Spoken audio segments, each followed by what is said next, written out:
Hey guys, welcome to my channel Sahu science classes. तो friends, आज की वीडियो हम देखेंगे 2023 का आपका हिंदी का पेपर, जो कि आपको ये बताएगा। आज की वीडियो में आपको ये पता चलेगा कि एक्चुअली में हिंदी के पेपर में क्या क्या आता है, कितने कितने मार्क्स का आता है। तो ये इंट्रोडक्शन है हिंदी का पूरा आपके पेपर का, तो इसको ध्यान से देखिएगा। 2023 का पेपर आपको मैं समझा रहा हूँ, तो स्टार्ट करते हैं। सामान्य हिंदी 2023। सबसे पहले देखो 3 घंटे 15 मिनट, आपको 3 घंटे 15 मिनट मिलते हैं पेपर के लिए। ये वाली आपको बात आपको पता है। लास्ट मैंने इंग्लिश का पेपर समझाया था, तो इंग्लिश के पेपर में भी आपने ये वाली बात देखी थी। प्रारंभ के 15 मिनट कैसे क्या करना होता है, स्टार्टिंग के 15 मिनट आपको पढ़ना होता है। अब देखो, आपने देखा था इंग्लिश में तो सेक्शन ए बी सी सब बन रहे थे। इस प्रश्न पत्र में सिर्फ 2 खंड हैं और दोनों खंडों के सभी प्रश्नों के उत्तर देना अनिवार्य है। अब देखो, हिंदी और इंग्लिश इन दोनों में डिफरेंस है। तो हिंदी के पेपर में सबसे पहले खंड का में क्या आता है, खंड का में आपके है, देखो सबसे पहले आपके ऑप्शंस आएंगे कुछ, है ना, एमसीक्यूज आएंगे, है ना, ऑप्शन बेस्ड आपके क्वेश्चंस आएंगे। तो जैसे प्रताप नारायण मिश्र द्वारा संपादित पत्र का नाम क्या है, हिंदी प्रदीप्त है, ब्राह्मण है, सरस्वती है, मर्यादा है, तो बच्चे ने ब्राह्मण लगाया। तो ऐसे करके 1 मार्क्स के आपके क्या आएंगे, एमसीक्यूज, यानी कि बहुविकल्पीय क्वेश्चन सबसे पहले आएंगे। ठीक है, उसके बाद बेटा देखो यहाँ आ गए कि नहीं आ गए। देखो ये एमसीक्यूज चलते जा रहे हैं। देखो तो देखो 1-1 मार्क्स करके आपके कितने, 5 और 5 10 नंबर के आपके हो गए। ठीक है, तो आपके स्टार्टिंग में 10 नंबर के एमसीक्यूज तो यही हो गए। ठीक है, तो 10 नंबर के एमसीक्यू, तो 10 नंबर बहुत होते हैं, तो 10 नंबर के एमसीक्यूज भी आपके सही होने चाहिए। उसके बाद है बेटा, नेक्स्ट है 3rd नंबर पे, दिए गए गद्यांश पर आधारित निम्नलिखित प्रश्नों के उत्तर दीजिए। तो देखो ये आपको एक गद्य दे दिया है। देखो 2 चीज़ होती हैं, एक तो गद्यांश होता है और एक पद्यांश होता है। इंग्लिश में बोले तो प्रोज और पोएट्री, और हिंदी में गद्यांश और पद्यांश। गद्यांश यानी कि जो आपने चैप्टर्स पढ़े हैं, है ना, जिनके अंदर स्टोरीज होती हैं, है ना, वो होते हैं गद्यांश। और जो पद्यांश होते हैं जिनके अंदर क्या होता है, जिनके अंदर जो पोएम की फॉर्म में लिख रहे होते हैं, है ना। अभी आगे चल के आएगा पद्यांश, में दिखाता हूँ। तो देखो गद्यांश पर आधारित निम्नलिखित प्रश्नों के उत्तर दीजिए। जैसे आपने इंग्लिश में देखा था रीडिंग कॉम्प्रिहेंशन, यानी कि इसको पढ़ना है और इसके अंदर से आंसर निकालना है। तो एक्चुअली में इंग्लिश वाला ईजी होता है, ये वाला थोड़ा टफ होता है। तो हिंदी के आपको अच्छे से करने हैं, बाकी तो मैं चैनल पे कराऊंगा ही। तो देखो क ख ग घ और डा, है ना, ऐसे करके इसने क्या बोला, 5 दूनी 10। तो देखो आपके 5 क्वेश्चन तो ये हैं और 5 क्वेश्चन इसमें आ गए हैं। तो देखो ये तुम्हारा एक गद्यांश दे दिया, उसके बाद में तुम्हें ये गद्यांश दे दिया, है ना, आधा गद्यांश ये दे दिया, इस पे बेस्ड 5 है। तो ऐसे करके आपको एक ही पार्ट में 2 गद्यांश, मतलब गद्यांश जो है उसके पार्ट कर दिए हैं और आपको 5-5 क्वेश्चन दे दिए हैं, जो कि आपको उसमें से ही छांट के बनाने हैं। तो ये आपके 10 नंबर हो गए। इसके बाद जब, जैसा कि मैंने आपको बताया, गद्यांश के बाद क्या था, पद्यांश। तो ये पद्यांश आ गया। देखो लज्जाशीला पतक पथिक महिला जो कहीं दृष्टि आए, धोने देना विकृत वसना तो ना तू सुंदरी को। तो इस तरीके से आपकी जो रिदम में बनती है ना, वो पोएम टाइप में, ये होते हैं पद्यांश। अब देखो पद्यांश में से आपको छांटने पड़ेंगे और इसमें से आपको क्वेश्चन आंसर बनाने पड़ेंगे, है ना। अब इसमें देखो चॉइस मिल गई आपको अथवा के साथ में।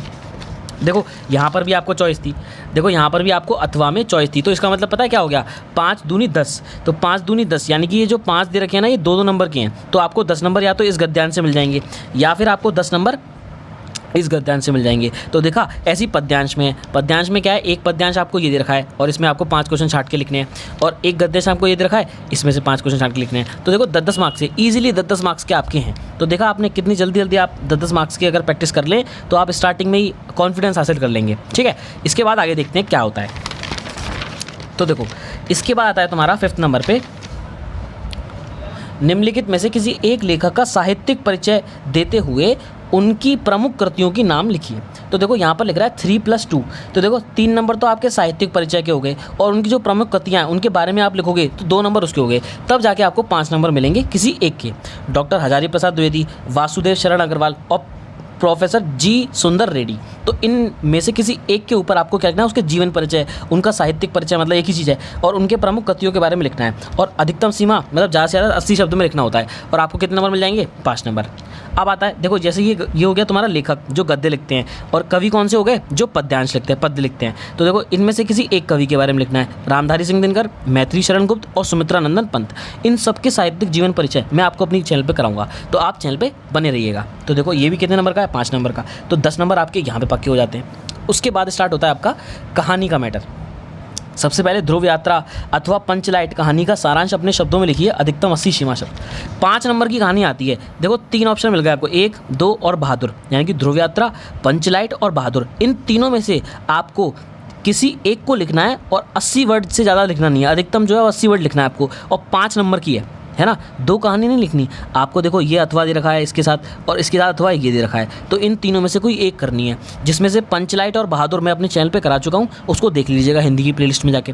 तो देखो पंचलाइट और बहादुर करा चुका हूँ, अब ध्रुव यात्रा भी कराऊंगा और अदर कहानी भी है वो भी कराऊंगा। तो ऐसे करके आपके 5 नंबर यहाँ पे पक्के हो जाते हैं। उसके बाद आता है बेटा स्वपठित खंड काव्य के आधार पर किसी एक खंड के एक प्रश्न का उत्तर दीजिए। तो देखो ये तुम्हारे खंड काव्य होते हैं, है ना। तो खंड काव्य में देखो आपके में क्या है, आपके में देखो रश्मि रथी भी है, रश्मि रथी है बहुतों के में, और बहुतों के में मुक्ति यज्ञ है, और किसी के में श्रवण कुमार है। तो जिसमें जो होगा मोस्ट ऑफ मैं क्वेश्चन आंसर करा दूंगा, और 5 नंबर जो होंगे वो आपके यहाँ पे पक्के हो जाएंगे। बहुत ही ईजी है, आपको बस एक स्टोरी याद कराऊंगा जिससे स्टोरी से आपको ये याद हो जाएगा। तो ये 5 नंबर, तो ये स्टोरीज़ के हो गए, ये स्टोरी ऊपर जीवन परिचय, बहुत ही ज़्यादा ईजी है। 5 नंबर आपको ऐसे ही मिल जाएंगे, मेहनत करोगे बस, तो है ना।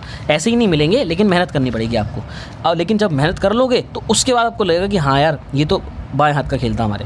उसके बाद आता है खंड खा। अब खंड खा में क्या होता है बेटा, तो खंड खा में देखो अब आ गई तुम्हारे पास संस्कृत, जो जिससे बच्चे भागते हैं। तो संस्कृत स्टार्ट हुई थोड़ी सी, तो दिए गए संस्कृत गद्यांशों में से किसी एक का संदर्भ हिंदी में अनुवाद कीजिए। तो आपको देखो ये अथवा लिख रहा है, या तो इसका या फिर इसका, किसी एक का आपको हिंदी में वो करना होगा, है ना। जैसे इंग्लिश में उसमें मतलब एक संस्कृत में दे रखा है ना, तो आपको हिंदी में बेसिकली इसकी व्याख्या करनी पड़ेगी कि हिंदी में इसका मतलब क्या है, ठीक है। उसके बाद है दिए गए श्लोकों में से किसी एक का संस्कृत में हिंदी में अनुवाद कीजिए। तो आपको 2 श्लोक दे दिए, इनमें से किसी एक का, तो ये प्रैक्टिस करनी होगी, जो कि आपको मैं कोशिश करूँगा बहुत अच्छे से आपको करवाऊँ, प्रैक्टिस करवाऊँ। इसके बाद है बेटा, इसके बाद आया इंटरेस्टिंग व्याकरण वाला पार्ट। अब व्याकरण में क्या है कि देखो ये 9वें नंबर पर निम्नलिखित मुहावरों और लोकोक्तियों में से किसी एक का अर्थ लिखकर अपने वाक्य में प्रयोग कीजिए। तो देखो किसी एक, देखो 1 2 3 4 आपको 4 मिल गए, और 4 में से आपको किसी एक का अर्थ लिखना है और अपने वाक्य में प्रयोग करना है। जैसे भीगी बिल्ली बनना, तो भीगी बिल्ली बनने का मतलब क्या हो गया, डरपोक हो गया। अब हम किसी के बारे में लिख देंगे कि राजू जो है क्या कहते हैं, कर्जदारों को देखकर भीगी बिल्ली बन जाता है, डर जाता है। तो देखा ऐसे आपको 1 नंबर तो उसके अर्थ का मिल जाएगा और 1 नंबर वाक्य प्रयोग का मिल जाएगा। ऐसे करके आपको करना है, मैं आपको बहुत अच्छे से करा दूंगा और आपको भी प्रैक्टिस करनी होगी। अब ये 9वां हो गया, अब आगे देखते हैं क्या है। देखा पेपर बहुत बड़ा होता है, पेपर में आपको टाइम मैनेज करना बहुत दिक्कत होती है, तो आपको प्रैक्टिस करनी होगी। इसके बाद है बेटा निम्नलिखित शब्दों के संधि विच्छेद के सही विकल्प का चयन कीजिए। आपको क्या करना है, संधि विच्छेद लिखना है। तो देखो संधि विच्छेद करना होगा, रमेश का क्या होता है संधि विच्छेद, है ना। इत्युक्तम का संधि विच्छेद क्या होगा, उभाव। देखो 1 और 1 3 नंबर के आपके संधि विच्छेद आ गए, सोचो कितने ईजी हैं, है ना। ऐसे ईजी नंबर आपको मिल जाएंगे, आप प्रैक्टिस करोगे तो कितना अच्छा लगेगा। अब देखो खा पे क्या है कि विभक्ति और वचन के अनुसार सही विकल्प का चयन कीजिए। तो देखो आत्मानी, है ना, जैसे वो रामा रामो रामा, है ना, और वो पठती पठत पढ़ती, तो उस तरीके के आपको विभक्ति और वचन याद करने पड़ेंगे। तो देखो 2 नंबर के आपके ये हो गए, यहाँ पे 1 और 1 नंबर के ये हो गए आपको, ठीक है। ये आते हैं विभक्ति और वचन। उसके बाद है देखते जाइएगा बेटा, अपना काउंट करते जाइएगा कि आपके मार्क्स कितने कितने बन सकते हैं आपके। तो निम्नलिखित शब्द युग्मों का सही अर्थ चयन करके लिखिए। अब द्रव और द्रव्य, तो शब्द युग्मों का सही अर्थ चयन करके लिखना है। ये द्रव क्या होता है और द्रव्य क्या होता है। द्रव्य क्या होता है, जैसे है ना, तो द्रव लिक्विड होता है, तरल होता है ना, ये तरल हो गया पदार्थ और ये धन हो गया। तो इस तरीके से आपको 1 नंबर मिल जाएगा। अब जैसे हरि और हर, है ना, अब हरि और हर क्या होता है ये आपको पता होना चाहिए, ठीक है। तो ये 1 नंबर मिल जाएगा आपको। तो ऐसे करके आपके शब्द युग्मों का सही आपको अर्थ चयन करना होगा। इसके बाद है निम्नलिखित शब्दों में से किसी एक शब्द के 2 अर्थ लिखिए। 2 अर्थ का मतलब हो गया बेसिकली तुम बोले तो हम वो करें पर्यायवाची शब्द करें, है ना। तो पर्यायवाची शब्द आपके 2 लिखेंगे एक शब्द के, तो 2 नंबर आपको मिल जाएंगे, 1 का 1 और 1 का 1 स्टेप वाइज मिल जाएंगे। और निम्नलिखित वाक्यांशों के लिए एक सही शब्द का चयन करके लिखिए। अब देखो जिसके भीतर की हवा का तापमान समस्थिति में रखा गया हो, समतापी, देखो समस्थिति में रखा गया हो तो समतापी। तो इस तरीके से आपको मिलेंगे। तो किसी एक का करना है आपको। वाक्यांशों के लिए किसी एक सही शब्द का चयन करके लिखिए। नहीं देखो किसी एक का नहीं करना, उसने बोला किसी एक सही शब्द का, तो इसका मतलब आपको सारे करने हैं लेकिन किसी एक सही को चुनना है, ठीक है। इन चारों में से कोई एक, इन चारों में से पीने की इच्छा रखने वाला क्या कौन हो गया, पिपासा हो गया, ठीक है। तो ऐसे करके आपको 1-1 नंबर के क्वेश्चंस आएंगे और आपको नंबर मिलते जाएंगे। ये बहुत ईजी है, आपको टिक लगाते जाना है बस और आपको अपनी कॉपी में लिखते जाना है। अब आता है निम्नलिखित में से किन्हीं 2 वाक्यों को शुद्ध करके लिखिए। अब आपको शुद्ध करना भी आना चाहिए। आपकी पुत्री पद्मा बहुत बुद्धिमान है, तो इसको शुद्ध करना होगा। वो शुद्ध करना होगा वो सब हम आगे पढ़ेंगे। मैं अभी आपको उस पेपर का रिव्यू दे रहा हूँ, पेपर कैसा आता है आपका लास्ट 2023 का।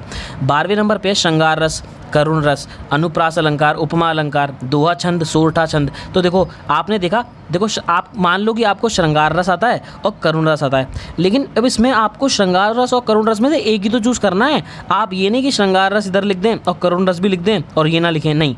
देखो या तो इन दोनों में से कोई एक लिखना है, इन दोनों में से कोई एक लिखना है, तब जाकर आपको उदाहरण दोगे, तब जाके आपको 2 नंबर मिलेंगे। तो ऐसे करके आपको सारे याद होने चाहिए, वो मैं आपको कराऊंगा।